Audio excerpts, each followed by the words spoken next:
Isataldeko Manes eta Bertolekin gaude informatika fakultateko gela batian, eta robot bertsolariai buruz hitzeiteko asmoa daukate. Robot bertsolaria. Hori ez alda pixka raro gelditzen bat abestian, ondo posible alda robot bertsolari bat? Bai, posiblea da. Eta hemen bertso saioan ikusi zen robotai edozein gauza, robot batek edozein gauza egin dezakela.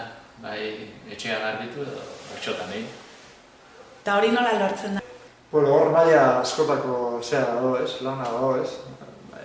Manesek lan handia egin du, hor batez ere, eta guain hasieran, badago bilatzaile nolabiteko semantiko bat horren atzean, ze azkenean robotak gehien bat egiten zuna zen, baina eindako bertsoen artean olako bilaketa bat, bertso multzo handi samar bat genukan, eta horien artean olako bilaketa bat egin, eta baten eta besteren zatiak hartu, aldatu eta lortu nola izateko ez da. Agudan okite duna, kortar pegar. Hori da ez da, artista askok egite dutena ere hori da, baina oinarritzen da beste artisten lanen ez da, pixka bat hori oinarri hartuta eta esain komplexu, baina asko simpleagoan, baina hori da egiten zen ez da, eta zaten da bati kopiatzea plagioa dela, baina askori kopiatzea ikerkuntza, pixka bat hori da egiten zuen.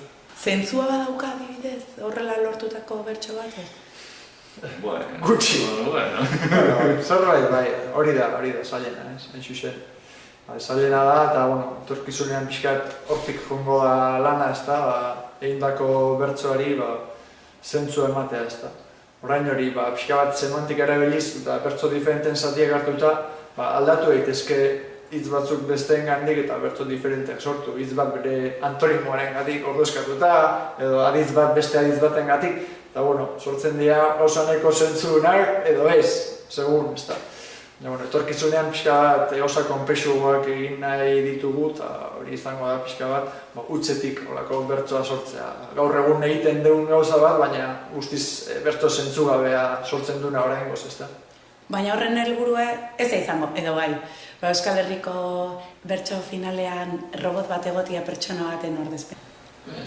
Adibidez, hau erabili daiteke, izan daiteke persona batek bertso batzuen ereduak izateko, entrenatu nahi baldin badut persona batek, dauzkagu beste produktu batzuk, adibidez, bertsotan ikasteko arbel digitala, hori bertsotan ikasteko web interfazetxo bat dela, errima bilatzaile batekin, egiaztatzaile batekin, eta silaba kontatzaileakin, eta aparte sinonimo bilatzaile batekin baita. Orduan, horren osagarri bezala, bertsoen adibideak izateko, eduki daiteke sistema adibidez. Esaiazu mahaiari buruzko bertso bat, eta sistema botatzen dizu mahai bati buruzko bertso zuzen bat. Bertsozale elkarteekin elkarlanean ari gira. Eta orduan, beraiei interesatzen eskien tresna asko, guk uste dugu, bertsozale asko entzat interesgarria diala. Eta bertso robotak oinarrian horietako batzuk erabiltzen ditu, orduan. Azkenean oinarrian tresna asko sortu dira, hobeto esan da, asko Manesek sortu ditu, Etxolastigarragan laguntzarekin, eta horiek dira, rima bilatzailea, rima egiaztatzailea, eta horiek nolabait uztartuz beste produktu diferentea sortu daitezke, baina bertsozalentzat nik uste interesgarriaenak izango diala bertsoa sortzen laguntzeko sortu deun arbel digital hori, eta gauzak ondo irailean aurkeztuko duguna. Primizia bat ematen egi orduan, ez da? Ze ondo! Ia ikuste duen robot bat, gustatuko litzedake, hor, Euskal Herriko finalian, beste monstru roiekin batea.